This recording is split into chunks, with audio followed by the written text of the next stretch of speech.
Hey guys, so I'm here with a new review for you. So this is the Trident 5550 from Case Ih. So we've got the Trident sort of spray outfit, and then you get the dry box and the spray rig with it. This thing looks really neat in the box, so I'm going to pop this thing out of the box. Let's take a look at it to see what it looks like. Alright guys, so here it is, and I'm sorry to say that the box that came in did not survive taking it out. It's not one of those boxes where you can put it back in, so to heck with it. I'm just going to put this on the shelf anyway, possibly even on the display at some point. More on that, down the road though. Okay, so let's take a look here at the dry setup first. So of course the big thing with these Trident sprayers are the duals. And they look great. They're a nice looking dual. Could use some paint to just sort of get rid of that plastic look. But if you did that, I think that's a pretty decent looking setup on there. Of course, ripe for customization, of course, but maybe you can make them steer, things like that. Really neat.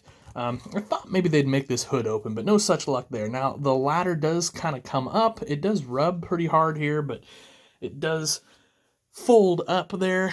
We've got some flashers, which are kind of chunky, if we're honest there.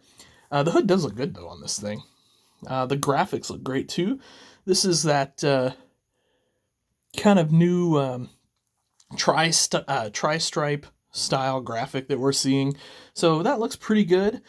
We do have our GPS up here, as well as our flashers and mirrors. And I will say the flasher beacons look good. The mirrors look pretty decent, maybe a little chunky, but they're pretty decent. You get a two-part mirror there.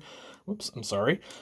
And then the handrails are okay, but mine are kind of bent a little bit. Now, I do understand that they curve here just a bit, but they're still kind of laid over and bent in. So that's maybe but whatever. Fenders, we've seen this kind of style fenders before. Moving around to the back, the rear fenders have some flashers on them. Those look really nice. SMB decal, as well as some flashers up on the box. Decals on the spreader box itself look good. The beaters on the spreader are all cast in, so not a ton of detail there, but again, ripe for customization. Now, to pop this off, we just slide back and pull off. You can kind of see how that fits in there. So it just comes off super easy. Of course, we've got the new leader decal up here, and we've got some tubing and things of that nature. Inside the box, not much detail. Didn't expect it, though, really. So, this is just a mirror of that side for the most part. And so here's what our buggy looks like without any box on there. I did this so we can get a look in the cab here. So the steering wheel's laughably big. It just is. And then, of course, it's a disc. It's just got some relief casting in there, but it's not an actual steering wheel. But the console and seat look really nice in there, I think. I think they did a really good job on that for the most part. And then you will notice that the platform you walk on, it does have sort of some indentions and things like that where there would be holes. So I think that's good. Just a nice touch there. We've got a little detail here, and here, so no complaints there. And then I suppose this is a toolbox, I imagine. I'm just guessing that's what that is. Now, let's before we get this put on, let's just look at the spray rig. Again, nothing huge detail there. Well, that pops off pretty easy, but that's okay. One thing I do like about this, which has been a problem with Ertl sprayers, is check this out. These will stay back. Now you can see there's some cylinder cast in there, but it doesn't obviously do any motion. And then these, so these just kind of continue to fold. They just sort of do this number.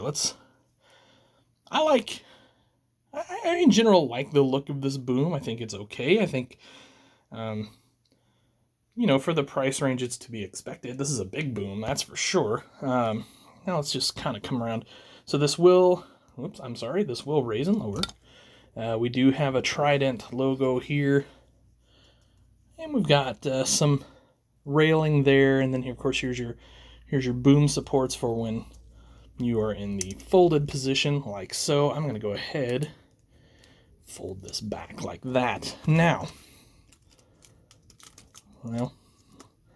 slide that on, just put it in your holes, slide it forward, just kind of slides up there, almost clicks in place. So there you go. Now, I will say this. I'm going to give Ertl some credit here. I've got to lower that. There we go. Now we're sitting in there right. The color of plastic they use here does not look bad. It doesn't look like the terrible plastic we've seen in the past. It actually matches the Case IH Red pretty good. Back here, maybe it doesn't look as good, but certainly up here on the boom, I think it looks excellent. Anyway, in general, it's a pretty nice sprayer, really. Sprayer fertilizer combination. So here's the Trident 5550. I like it. You're going to pay 30 to 35 bucks for this thing right now. This is part of this prestige lineup. So anyway, if this is kind of your sort of thing, if you're looking for a new sprayer for your model farm, I think this is a pretty good one right now. So, all right, guys, that's going to do it. We'll catch you later. Have yourselves a great day and happy tractor hunting.